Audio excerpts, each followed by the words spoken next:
Okuvaawo kwa Alien Skin ogende Kenya yali concept ya kusaza Palaso Kivulu. Palaso tewanayita mwaka nga alumbye waba Alien mukikolwa ekyali ekyentiisa ekintu kyali kyantiisa mpozi nga gwe tewakirabako ekino ekyali kyantiisa nga mulimu newborn baby nga mulimu abaana abato abalala nga babiri nga mulimu omuzadde atali musajja wabula omukyala temwamulaba omusajja temwamulaba kubanga yatuuka n'abagamba mutubbye sente nyingi munzibe sente nyingi kola tuuni zange bikibi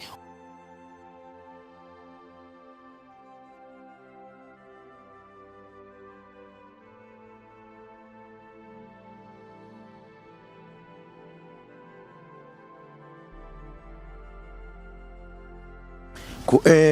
Live oba ku Metal Club Live kwetuli on your number 1 channel kwetuli n'olwaleero twebaza Mukama olw'ekirabo ky'olwamu kyatuwadde ne waggulu wa byonna tumwebaza olwa kamere katuwadde leero ku maswani gaffe wakati w'okukalya wakati w'okukawoomerwa awo ne twagala ofukamirira era ku myoyo gyaffe twetoowaze tumusabe nabo bannaffe batannakafuna nabo bakafune. Amanya bampita Metal Club oba Rwima Sam komyewo n'omukulu kabe yanjulire mugamba mutya baganda baenkansubire muri okay. My name is Uncle Major and I'm so glad to be down here today. Mbalamusizaako naye muri mubali kwagala MR Live, mubali kwagala muganda wange, mubali kwagala Rabongo Foundation. Mubali na kutusabira ekyo mukola by'amaanyi nnyo naye olunaku lwaleero mukulu Rabongo nzikiriza mpisewo kano na t-shirt zino nga woziraba zino bazita Uncle Major, it's my brand era nga mbasaba nange mpagire set zino muzigule kubanga kwaliwo ka percentage akabaka ino okudda ku foundation. So t-shirt zino ziri mu colors ezenjawulo black, green, white, armless, long sleeve jumpers wetuli simanyi bakanamba nkasome buli bwogula t-shirt yenemu Uncle Major nga bwagambye nti ate nno nayo bamuwadde amaanyi okujja ku foundation nga zino okubaako n'akatini katona tekiba mu mmotoka zootisse tekiba mu fuso oba mu nnyonyi zootisse ebiseera ebisinga kidda ku mutima gwoleese. Akanamba k'essimu akanamba kali 0750 659 602 0750 659 602. Tekali ku WhatsApp aka WhatsApp kali +250 namba siye Uganda kali +250 786 71 6350 keka WhatsApp. Mugairo ke kambadde nsabo namusize ku bantu abatugoberera eyo mu Lunyarwanda ona vishe na fusho umva bantu bose bari kuri MR Live turabakunda cyane murakoze cyane kubera ku kiganiro cyanyu. It's been a while nari nabakumbuye byatari ariko I'm now in the building, so let's have a great time, let's actually enjoy the show man. Blessings. Oluvanyuma lw'okusala obukujjukujju bonna yakituukiriza kino kyerese lwatu bwakomyewo nga kiri kiwedde wabula mu kuvaawo kwe kituufu waliwo yakiŋŋambye mu comment ku shogi n'akasembayo kola nti ye wabadde tewali ntalo bwe yavuddewo bwe yakomyewo bwati papa ne bitandika tubiveeko ebyo kale bajja kwegaana tudde wano okuvaawo kwa Alien Skin ogende Kenya yali concept ya kusaza Palaso Kivulu kubanga waliwo yaŋŋambye nti Palaso yali agufudde muze ogw'okuba nti nga bw'aba ayina show buli bw'aba ayina show ateega Alien Skin n'amukolako effujjo ng'ako yakafuula ka tekinika epinga show ye kakati ne babuusa Alien Skin waliwo yamubbirako ng'ava mu kampu ya Palaso mbu n'agamba nti naye omusajja ono kimukole n'olwaliro alina show gy'ategeka erugogo era concept eri bweti ne bweti ne bweti aya ne yeefula agenze Kenya okumujjanjaba n'afulumamu omusajja amulekera ekivulu kye era bwe kyawedde n'akomawo yagamba ekigenderero oli eyakubira Alien Skin ngava mu kampu ya Paraso yagamba olaba Brad bwe nagamba ekigendero yakituukiriza olaba bwe nagamba nti omusajja akubalirako olaba ifusho bwe yamutuddemu nga talina muntu gwakolerako mawulire olabye era kuba kwali kwokya nnyama Saturday kwokya nnyama Sunday Mande kubadde kwokya nnyama nakati bakyayo kya nnyama ku Fangoni kituufu ddala omusajja okuvaawo yali concept kusaza musajja show abenga talina wakolera mawulire ebyo ani yabyogera oba yabitandika ebyo omanyi music bayina kye bayita bubblegum music okimanyi oba wali okiwuliddeko bubblegum music kati ne mawulire tulinamu bubblegum news okitegeera waliwo abantu abagatta pieces zaabwe okufunamu kyebafunamu na omuzungu alina ekintu kyayita coincidence okitegedde nga tuvudde mu byolwali nga tuvudde mu byaki Alien Skin yali bubi just nti gawonaga nti omuntu yeegumya wali ofunyeeko omutwe gwali gukulumyeko just headache ogulya bulungi engeri gye gulumamu kati balamu ng'ofunye crack ku skull soko kipicture gwe nayina ali mukundaba oba ali mutulaba soka okubemu akafaananyi ako omutwe gwali gukulumyeko headache kati balamu akawanga kano nga kafunyeko ka damage. Do you know what that means? Kirala kati uliriza nti kati wegambira inataba tebabikiriza temwamulaba omusajja temwamulaba muve omanyi bino ebintu mubiteekawo nga wonagamba omuganda wagamba nti owakabina akanene afaki aha nti kati nga omanyi nti Alien musajja wa mutwe munene nti ate mbu lwafuna ekizibu mbu si kyekyo mbu okitegedde nti akantu katono is a human being ng'omuntu omulala okitegeera ate nga kyali kituufu omusajja ono yali agenze for treatment naye I'm just surprised nti ate yakobawo mangu because yali agambye nti agenda kulwayuko akabanga ate nga yali akitegeeza onfuna bulungi so kino ekya Palaso it was a coincidence okukigerageranya ku Alien ekyo ekya show kumusala na biki tugenda kyogerako because ye nga Palaso ayina ensonga ze nyingi ezaleetedde ekivulu ky'okukola ki okusala ensonga ezimutambulirako eziri ku ground okitegedde naye kyetajja kujjawo nti okusalwako ekivulu kya Palaso tekiyinza butabwa bantu bakasozi awo ssanyu abali ku Fangoni okategedde kubanga olwa olutalo lwabwe olubaddewo emabegakaawo ebyaddala tebeeyagala ge mazima so muntu enemy yonna oba enemy kyeki mu Luganda omulabe wo afuna obuzibu Yesu oyinza obutayagala Yesu afe naye wafuna obuzibu odigidamu n'ogamba yes man okategedde oba nfuno bakyenkugamba yes so nekya Alien kyetasobola kujjawo ekya Alien obutabaawo nayo kya contributinzeemuko ku Palaso oyo okategedde kubanga believe it or not senga Alien waali yaliwo yabaddewo ebiseera ebyo ng'ona apushinga ekivulu senga bato engumi newetandibaddewo naye okwensindika kana kwandibaddewo okwebigambo okwetiisatiisa okola ki sympathy vote omanyi mu nsi muno ekintu ekyasinza okuwanguza omuntu okubanga oyinako omuntu akuli ku higher level nga agezaako okukola ki okukakanya oba nga mwenkana level naye ng'omuntu oyo akusindikiriza if side yonna esobola okufuna sympathy vote eba egenda kuwangula onfuna oba kyenkugamba so right now senga Alien abaddewo oba yaliwo ebiseera bino nga Palaso apushinga sanyu concert Palaso yandifuba okulaba ng'afuna sympathy vote yanditaddewo kyonna ekibaawo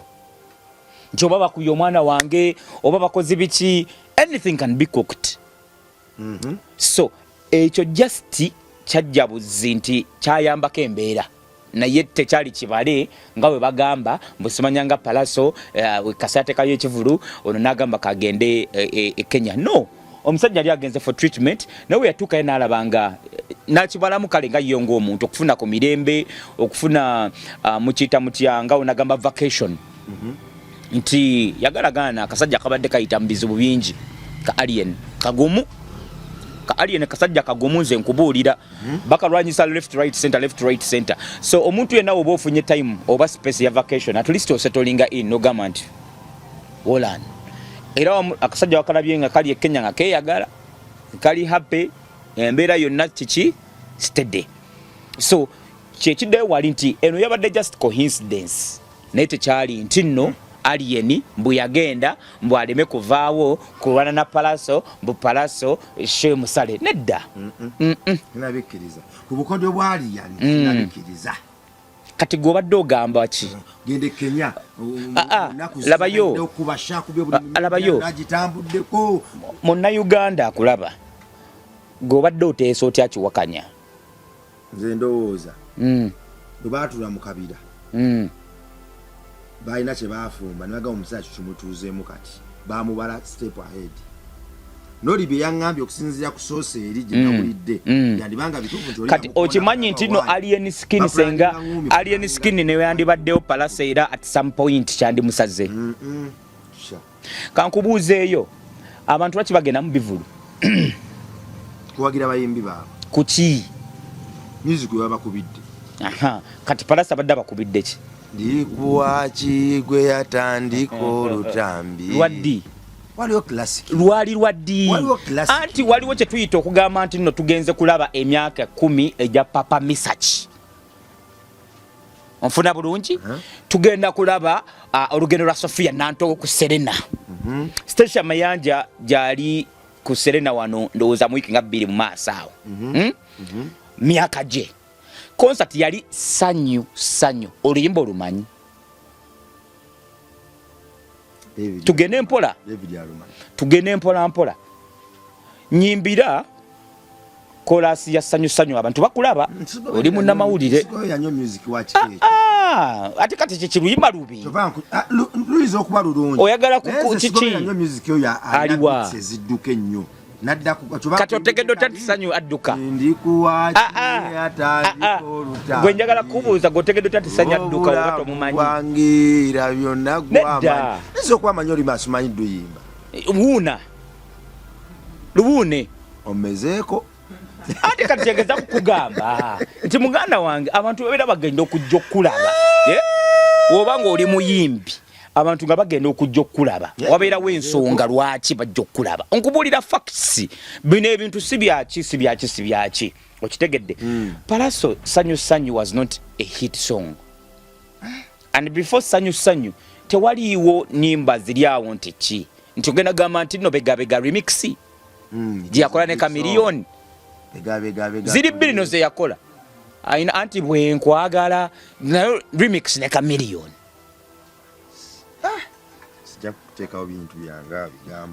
these are facts. So ekisookerwako ddala kiri kimu kwagala nebegabega byanjawulo ezo nyimba 2 zonna ate zonna ziriko Chameleone remix ezo 2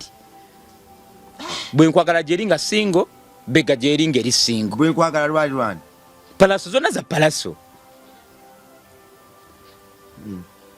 kati kyenjagala okugamba kyekino eyo ensonga tugigize wabbali nti oluyimba olwali luyita abantu bali tebakola ki tebalumanyi bulungi tetugaana nti waliwo bali baddayi hadi baani ba Palaso nga bo buli luyimba lwakola ki lwafulumya babeera bakola ki balumanyi kati naw crowd kati gyoyita ine gyekuwe ku ssente ekyokubiri yayise emitwalo ejja 3 okategedde okategeddemu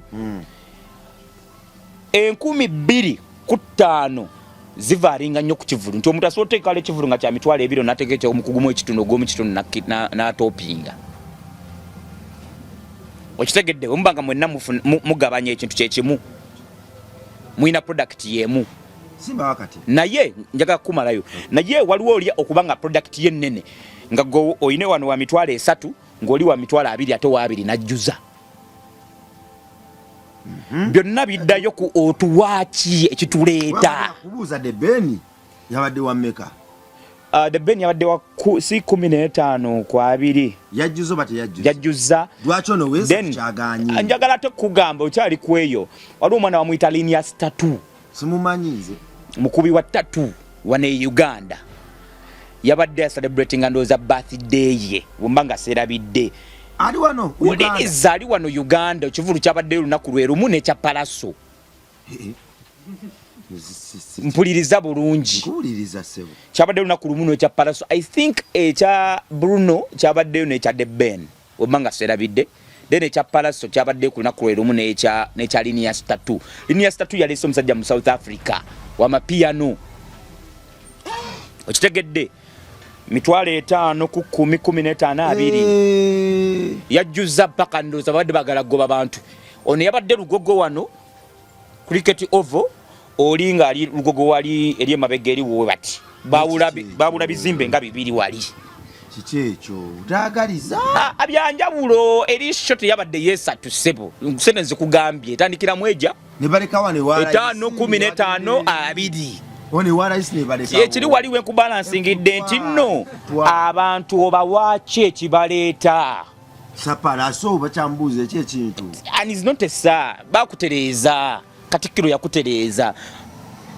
mbadde njemedde Katikkiro oyagala gwe kujemera gwe Katikkiro gwe nkubuzizaamu so ekintu kino abantu kiddayo ti otuwaaki what do you give us on plate so musajja ali talina kyawa abantu teyekwasa yes yabadde akyalina opushingamuko ku ndongo then kigende nze sirina buzibu na Palaso I have no sirina buzibu na muyimbi yenna naye waliwo kye tuyita reality bro reality is reality oyina engeri obinyonyodde n'onafuya kiri ekya Alien okufulumamu okinafuyiza ekirala kankugambeyo akantu akalala bannayuganda balaba watching okola ekintu kimu kyovola abantu osobola okukola akantu kamu n'okakola emyaka nga 10 emabega olufuna success eyo nefuna ebuzibu bakomyawo kali okitegedde kati Palaso tewanayita mwaka ng'alumbye waba Alien mu kikolwa ekyali ekyentiisa ekintu kyali kyantiisa mpozi nga gwe tewakirabako ekino ekyali kyantiisa nga mulimu newborn baby nga mulimu abaana abato abalala nga 2 nga mulimu omuzadde atali musajja wabula omukyala okitegeera so tewanayitawo bbanga lya mwaka abantu balabye okategeera ebintu bino birina kuba considered nnyo nkujjira bulungi nnyo so eyo nayo factor oyagala toyagala it's a factor for your loss of a concert wetuvaawo Munnayuganda njagala olabe ekintu kino okumanyanga ebintu bino byajja byegatta bwegasi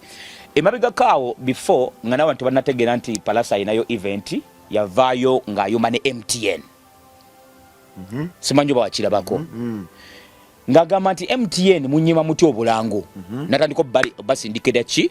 omuliro yali agala kuli pressing Alien skin MTN ezebbanga ngesponsoring ebivulu byani bya Palaso tutwale nti Mayanja family at large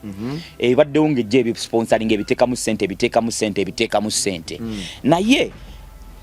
kiri ngenda kuzayo ku brand kitwala kyogerako emabegako nti brand yo weebanga teri aggressive eina abantu begenda okupulinga together birds of the same feather flock together nti wobanga weeyisiza kintu kikulu abantu abeeyise ekintu kikulu bajja kukola ki bajja kugoberera so you a brand you're making other people getting money so kijja kwanguyira brand endala okujja okuteekamu ssente so brand webanga ekuliko bweti ng'eyimanye path yayo yeeno nti nno nti kati n'otuuka n'ogamba nti kati nfuuse aggressive kiba kitegeeza no brand ogisudde tejja kuddamu kwagala kukola ki kukolagana naawe kubanga now you're aggressive ate bo tebagala bintu ki weebityo nfuna bulungi nkujjira bulungi ndowooza ompuliriza so obviously MTN as a corporate brand wealaba ekyatuukawo ku kasozi awo ku Fangoni Palaso okulumbaawo bali balina okukola ki okubreke uliriza bino byekugamba facts bro oyogera kunyumirwa oba abayimbi abekube ngumi ne bekube ngumi mwaka ku mwaka ng'MTN eyimirira nabo nga balina proof of camera ne bajja ne balumbe wali abaana n'omuzadde ne bakube mmotoka luli sebo negwe oyina ebintu byo you guys you're not getting what I'm saying right now. Simanyi producer bwana David yo yasoteka uka video yako alitwa beat n'olaba kiki enjogerako David kakuterewo ka video kateke waawo olabe wobanga gwo obadde oteeka sente mu muntu oyo oba osobola okuddamu ku affiliating jjukira abantu gwe bo serving kati gwe nga gwe ba customer abo balyoke gwe okusigala ngo supportinze kiri proof abantu bakola ebintu bingi najja mukabe n'agamba nti saakikoze nga tewali proof wadde yakikoze ne mugamba bamuwaayiriza wano waliwo ki now wova ku ekyo kiba kitegeeza kati abantu abali corporate bagamba yo mwana nakoze atya taking a step mu kifo kyokukkakkana nagamba nembeera kasooka enjireke ya MTN sigenda baddiza muliro kubanga yatuuka n'abagamba mutubbye sente nyingi munzibe sente nyingi kola tuuni zange bikibi omuliro gwali waawo MTN nga yeekoze etya so now waliwo ekintu ekimu nga kiri kyetwayogerako ekya management okijjukira omanyi njogera ebintu nebijja bireflectinga nti management senga Palaso abadde alina manager ali serious ne PR ali serious baali bo bafacinga that ebagamba banange ekyo nibere liweti nebo kiri tujja gikola ki tujja gitereza ekyo ne kiyitawo now mu corporate world yeno fe tubeera gye tuweekese gye batatulaba mu abantu abasinga gye mutatulaba waliwo kye tuyita agency MTN oyo giraba siye kuwa business oba nga olina ekivulu oba tugeze nze ndi mukozi wa radio wembanga njagala kalango sigenda ku MTN kati waliwo agency ez'enjawulo Fireworks zaani tugeze kanku example nti kati ngawo tuli wano nti gwera bongo yakola agency yo nti kati MTN gojina gojifunira abalanzi okitegedde nti bakuwa sente nti akawumbi nti tulange kati gosalawo obo tuteka ku Simba ku Record FM ku NBS ku Galaxy gosalawo otuteka ka staff tufuna ki obulango clients abaguzi kati gwe togenda kubera ku gundi client omu MTN ojja kufuna Pepsi naye obere ngo omufunira ki obulango ojja kufuna Blue Band obere ngo omufunira ki obulango so kati omukulu Palaso nga sa Palaso nga wamuyise we are attacking MTN yetonze uliriza nzirayo wali sinajemira kati kilo ne kale we yalumba MTN aluma ne agency eina ki MTN kachiba kitegeeza yalumba ate ne agent ne brands endala ezandi muwadde ki sente kubanga omuntu walumba MTN nga gojirina nga goyina ne Pepsi ne bichi kiba kitegeeza tosobola zimuwa otyamu tosobola zimuwa kubanga naawe bakuweereddemu naawe kubiddemu naawe era MTN kubira essimu ne gamba waaje sajja gwe watuwa tugeza n'okugira fumulageko ofuna bulungi kati ezo zonna factors omuganda agamba kamu gwe muganda how did I say kamu gwe muganda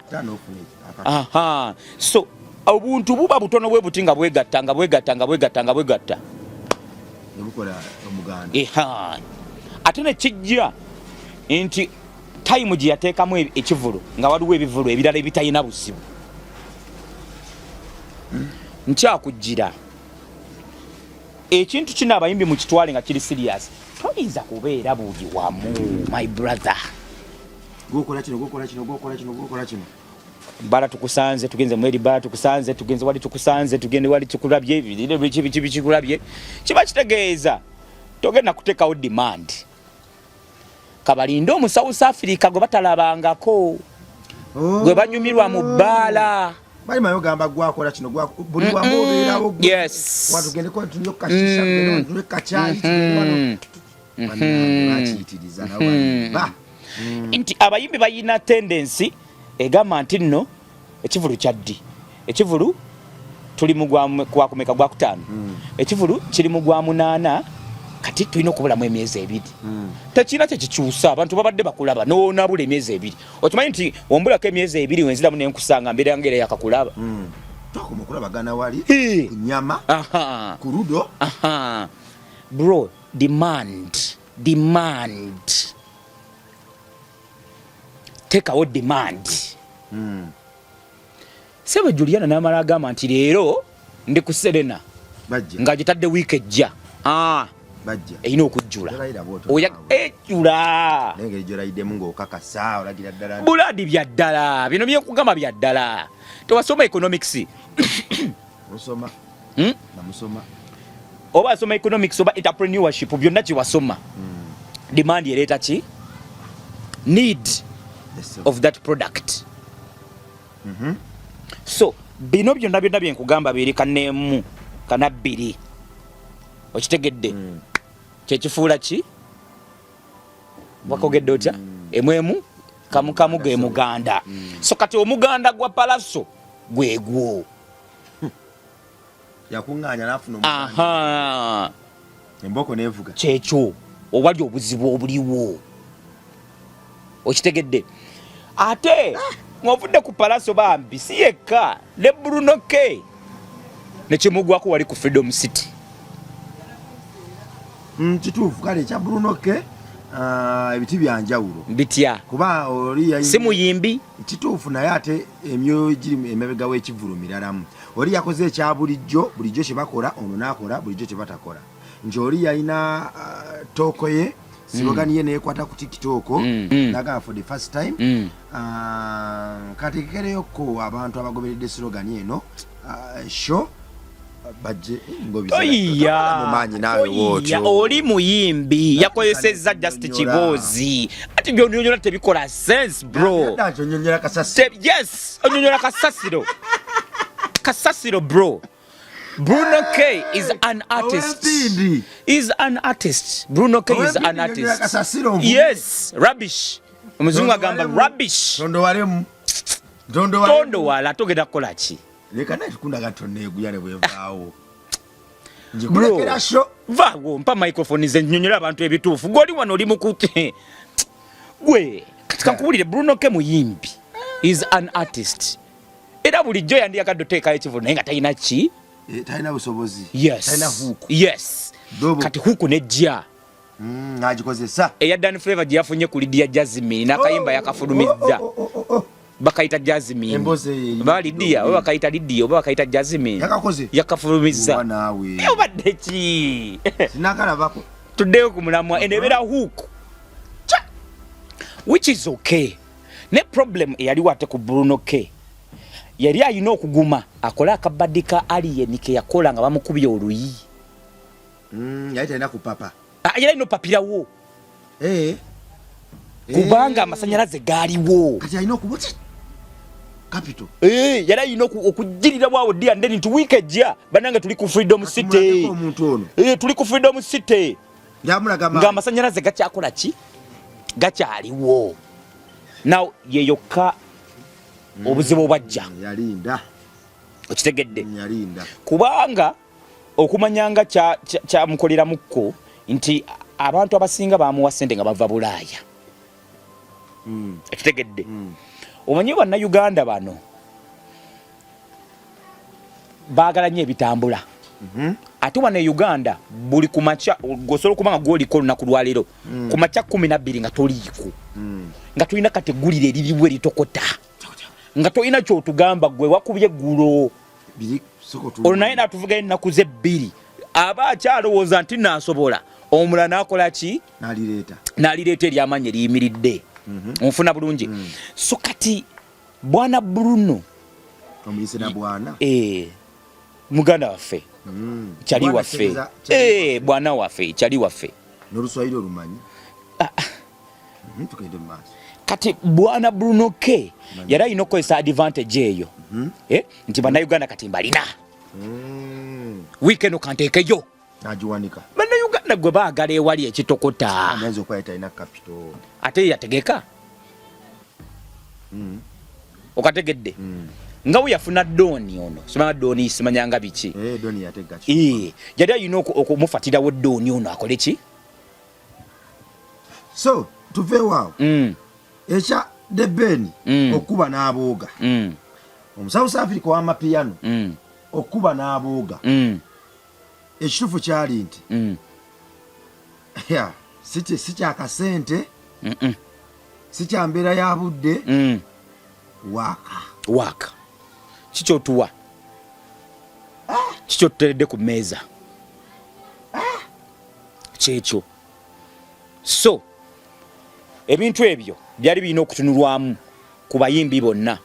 abategeka kwolwo kubanga njagala kuwayo akantu kamu baganda bange babitusi bategeka wali wakaita ndowooza wiiki ng'emu oba wiiki emu oba bbiri wiiki emu I think then ne bano ne bakola ki bo nga baakola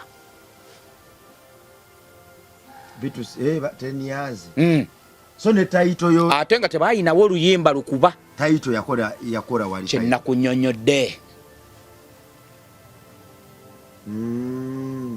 nti wano bandibadde batugamba nti nno amaanyi ga palaso okategedde si sanyu concert